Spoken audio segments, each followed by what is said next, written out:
آج ایک گھر بنانے کے لیے، آج اس 60 سالہ زندگی کے 4 ایام سکھ سے گزارنے کے لیے بغیر شرم و حیا کے کلمہ پڑھنے والا کبھی قرضے لیتا ہے، کبھی سود پہ معاملات کرتا ہے. ارے وہ تو دور کی باتیں ہیں. آپ اور میں اپنی کمپنیوں میں دیکھیں، اگر کسی کمپنی میں 6 مہینے تنخواہ نہیں ملتی تو کیا یہ نچلے طبقے کے لوگ سود کے معاملات نہیں کرتے؟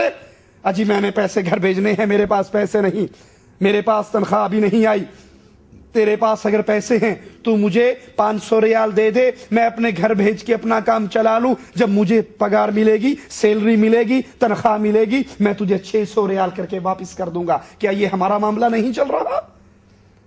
4 دن سانس اچھے گزارنے کے لیے ہم اس جماعت میں شامل ہو جائیں جس جماعت کے بارے میں قرآن کہتا ہے فَأْذَنُوا بِحَرْبٍ مِّنَ اللَّهِ وَرَسُولِهِ. اللہ رسول تم سے جنگ کرے گا اور تم اللہ رسول سے جنگ کرنے کے لیے تیار ہو جاؤ. تم اللہ اور اس کے رسول کے دشمنوں کے صف میں کھڑے ہو.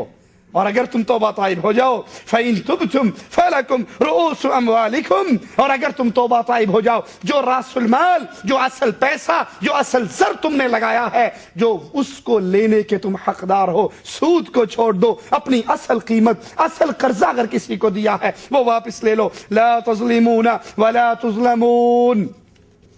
یہ شریعت کی رحمتیں، یہ مالک کی عنایتیں ہیں. نہ تم ظلم کرو اور نہ تم پر ظلم کیا جائے.